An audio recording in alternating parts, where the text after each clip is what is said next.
Na brother, nadhani mimi sina haja ya kumtambulisha kwa sababu mnamjua vizuri, ni muda mrefu sana. Bro, mambo vipi? Safi mbe. Uzima upo? Alhamdulillah. Bwana, kuna kitu gani kwanza kinakuvutia kwenye sanaa yako wewe unayoifanya?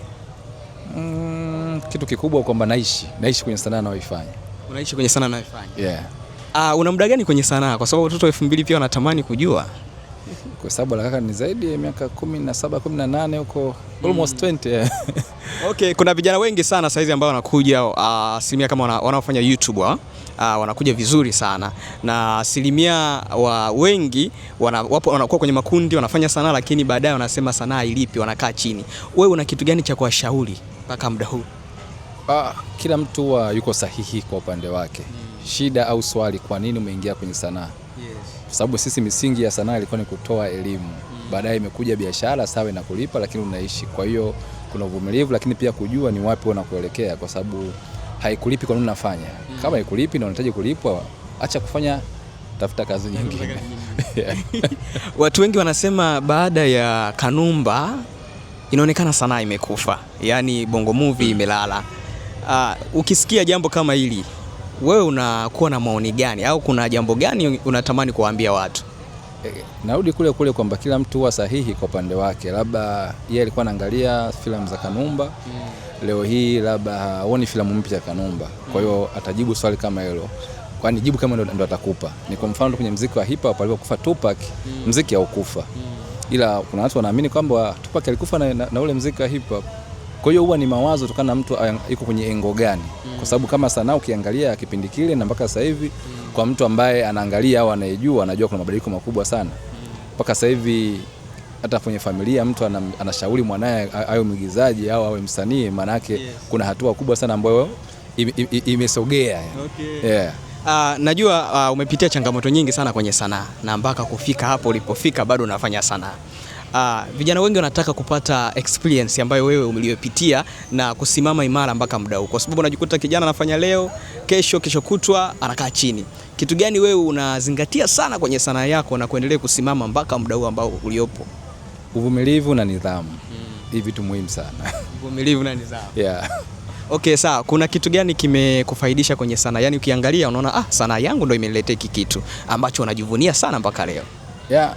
Mpaka hapa mimi kuongea na wewe kwa sababu ya sanaa. Kwa hiyo narudi kule. Kwa hiyo hii ni sanaa tosha yani. Yeah. Jambo la mwisho labda la kuambia mashabiki zako baada ya kuona hapa kwenye kampuni ya Mtambo Production, tukutegemee kuonekana kwenye Mtambo Production, au kuna jambo lingine labda umefika kuwasaidia jambo fulani au kuwashauri jambo fulani? Yote yanawezekana, wao wasikae mbali. Umeona, waone ambacho kinakuja kufanyika hapo mbele au kipi kinapikwa, kwa sababu yote ni safari ya sanaa ambayo inaendelea.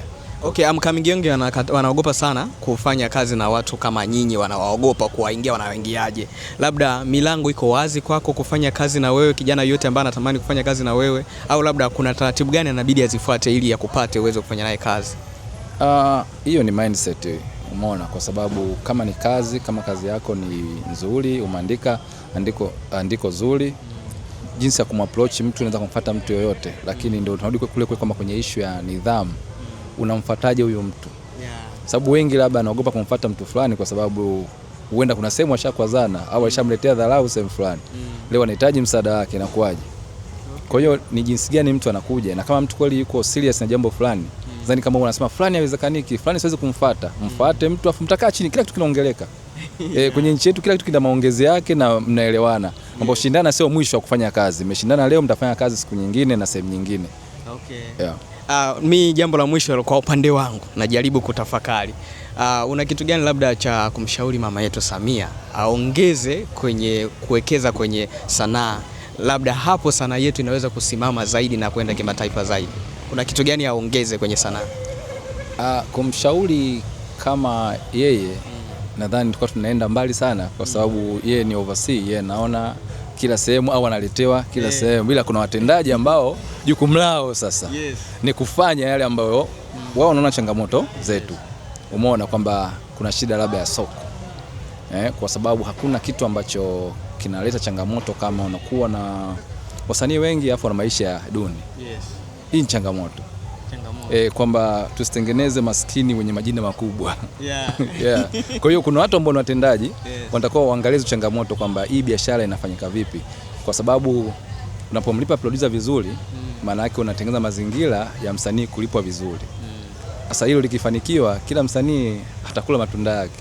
Okay, jambo la mwisho la kuambia mashabiki zako, na pia kwenye mitandao ya kijamii unatumia jina gani, labda mtu iwe rahisi zaidi kukutafuta na kufanya kazi na wewe? Kwenye mitandao ya kijamii naitwa Nkwabi 1, yani Nkwabi ile alafu naweka namba 1 mbele yake. Umeona? Yeah. Cha kuambia mashabiki waendelee kutusupport, wasituchoke, umeona, kwa sababu sisi na wao ni kitu kimoja. Sisi tunawakilisha kile ambacho wao wanakihisi au wanakifikiria au ambacho wao kinaenda kuwafurahisha. Kwa tu support, unapokosea sehemu mwambie mtu, lakini mwisho wa siku endelea kumsupport. Okay. Yeah. Asante sana brother. Shukuru. Thank you.